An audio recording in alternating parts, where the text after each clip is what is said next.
Hi friends, good morning. இன்னையோட current affairs பார்த்தோம்னா, நொய்யல் அருங்காட்சியகம், நாவாய் அருங்காட்சியகம் 2 அருங்காட்சியகம் ஓப்பன் பண்ணுறதா பட்ஜெட்டில் அறிவித்தாங்க. ஸோ ஈரோட்டில் நொய்யல் அருங்காட்சியகம் 22 கோடி ஒதுக்கீடு பண்ணியிருப்பாங்க. ராமநாதபுரம் இது நாவாய் அருங்காட்சியகம் 21 கோடியில் ஒதுக்கீடு பண்ணாங்க. ஸோ ஃபாஸ்ட் விஷனுக்கு யூஸ்ஃபுல்லாக இருக்கும். நொய்யல் அருங்காட்சியகம், நாவாய் அருங்காட்சியகம். நொய்யலுங்கிறது ஈரோடு, நாவாய்ங்கிறது ராமநாதபுரம்.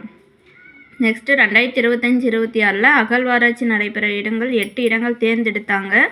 ஸோ பார்த்திங்கன்னா, கீழடிங்கிறது சிவகங்கை மாவட்டத்தில் இருக்குது.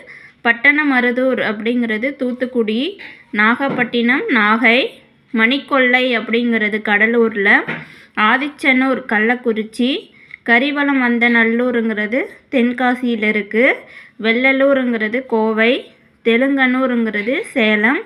Thank you friends. நெக்ஸ்ட்டு அடுத்த கரண்ட் அஃபேர்ஸ் அடுத்த வீடியோவில் பார்க்கலாம். ஸோ இது மாதிரி நிறைய கரண்ட் அஃபேர்ஸ் நான் சேனலில் அப்டேட் பண்ணியிருக்கேன். சப்ஸ்கிரைப் பண்ணுங்கள், அப்போ தான் உங்களுக்கு அப்டேட் வியூ ஆகும். Thank you friends.